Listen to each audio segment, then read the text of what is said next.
বছৰত ৰাজ্যৰ 2 লাখ যুৱক যুৱতীক চৰকাৰী আমি চাকৰি দিম।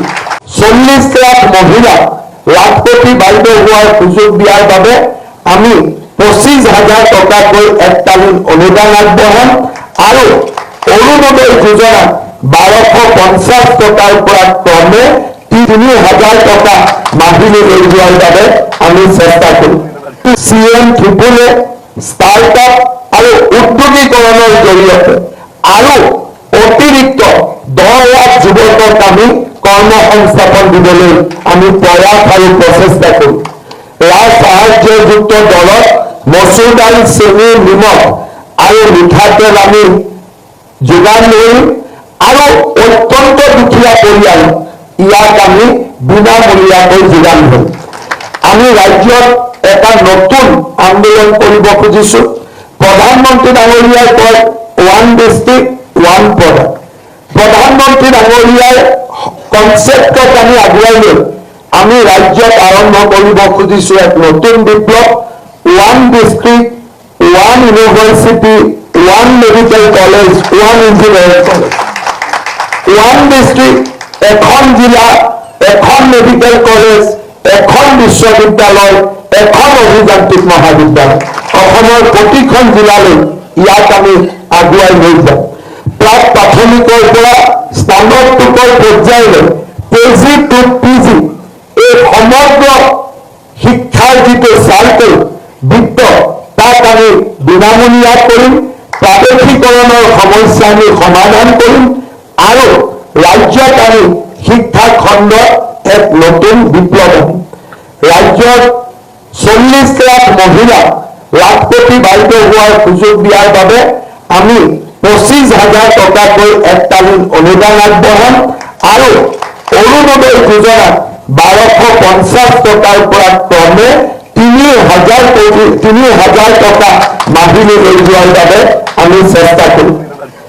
বৃন্দাবনী বস্ত্ৰ উভতাই অনা, অসমৰ ভাষা সংস্কৃতিক সুৰক্ষা কৰা, অসমৰ জনজাতীয় ইতিহাসক সুৰক্ষিত কৰা, অসমত নিজৰ ছেটেলাইট স্থাপন কৰা, অসমত প্ৰটন থেৰাপিৰ দৰে ট্ৰিটমেণ্ট আৰম্ভ কৰা আৰু আমাৰ অসমক আমি ক্ৰীড়াৰ ৰাজধানী হিচাপে নিৰ্মাণ কৰাৰ বাবে আমি প্ৰচেষ্টা কৰিম।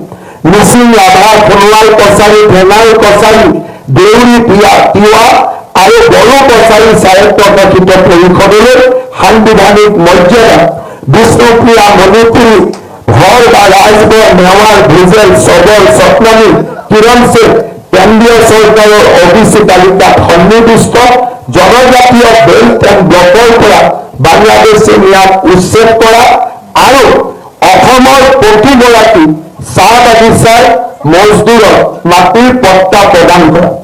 চাহ বাগিচাৰ লোকসকলৰ পাৰিশ্ৰমিক বৰ্তমানৰ চৰকাৰে 280 টকালৈকে বৃদ্ধি কৰিছে।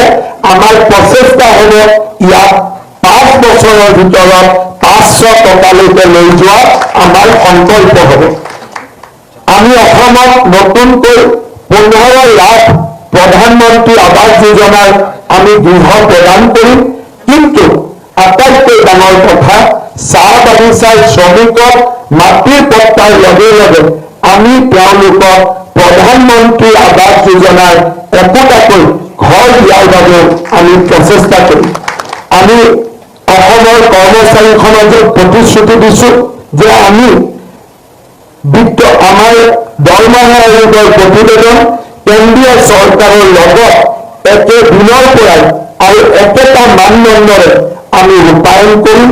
ৰাজ্যত আমি স্বাস্থ্য আন্তঃগাঁথনি, শিক্ষা আন্তঃগাঁথনি, ক্ৰীড়া আন্তঃগাঁথনি আমি নিৰ্মাণ কৰিম। শ্ৰদ্ধাৰ সুধীবৃন্দ, মই বিশ্বাস কৰোঁ প্ৰধানমন্ত্ৰী নৰেন্দ্ৰ মোদী ডাঙৰীয়াৰ আশীৰ্বাদত অহা 5 বছৰ অসমৰ ৰাইজে যদি ভাৰতীয় জনতা পাৰ্টীক চৰকাৰ গঠন কৰিবলৈ সুযোগ দিয়ে, আমি অসমক ভাৰতৰ সৰ্বশ্ৰেষ্ঠ আৰু শক্তিশালী ৰাজ্যসমূহৰ মাজত এখন হিচাপে আমি প্ৰতিষ্ঠিত কৰিব পাৰিম। অসমৰ সোণোৱালী ইতিহাস আৰম্ভ হৈছে।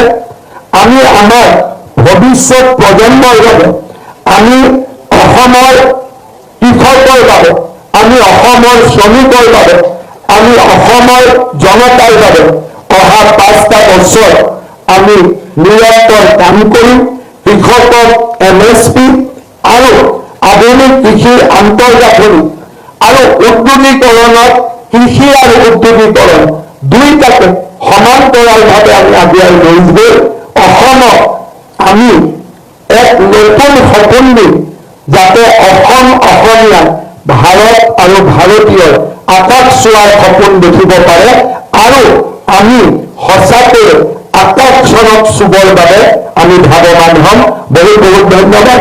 मैं निश्चितভাৱে हमें एक बात बोलना ही पड़ेगा, आज हमारे मैनिफेस्टो उद्घाटन के लिए भारत सरकार के वित्त मंत्री निर्मला सीतारमण जी का जो उपस्थिति है, ये उपस्थिति एक सिग्नल देते हैं, सिंबलाइज करते हैं कि असम का डेवलपमेंट खाली असम सरकार अकेला नहीं करेगा, भारत सरकार और असम सरकार मिलकर प्रधानमंत्री how central and state government can work together and a troubled state can be developed into a most advanced stage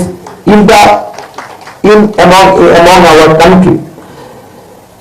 In 2015 and 16, the last year of Congress government, অসমৰ GDP আছিল 2.17 লাখ টকা আৰু 2026-27 চনৰ অনুমান অনুসৰি অসমৰ GDP হ'বগৈ 8.80 লাখ কোটি টকা।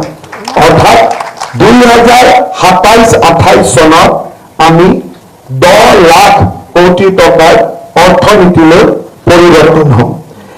চেন্ট্ৰেল টেক্স 2013-14 চনত আমালৈকে বছৰি হস্তান্তৰ হৈছিল 11,575 কোটি টকা। The devolution of central tax to Assam was 11,575 crore in 2013 and 14. এইবাৰ কেন্দ্ৰীয় বিত্তমন্ত্ৰী নিৰ্মলা সীতাৰমণ ডাঙৰীয়ানীয়ে সাংসদত যি বাজেট দাখিল কৰিছে, the tax devolution to Assam will be 49,725 crore. 11,000 পৰা 50,000 কোটি টকা অকল কেন্দ্ৰীয় চৰকাৰৰ সহায় আমাৰ ৰাজ্যলৈ আহিব। 2011-12 চনত অসমৰ জনমূল আয় আছিল 41,142 টকা আৰু আজি অসমৰ জনমূল আয় 1,85,000 কোটি টকা। অসমত দৰিদ্ৰতাৰ হাৰ আছিলে 36% in the last year of Congress government আৰু এই বছৰ অসমত দৰিদ্ৰতাৰ হাৰ হৈছে 14%. From 34% we brought down the poverty rate only to 14%. আৰু যদি আন্তৰ্জাতিক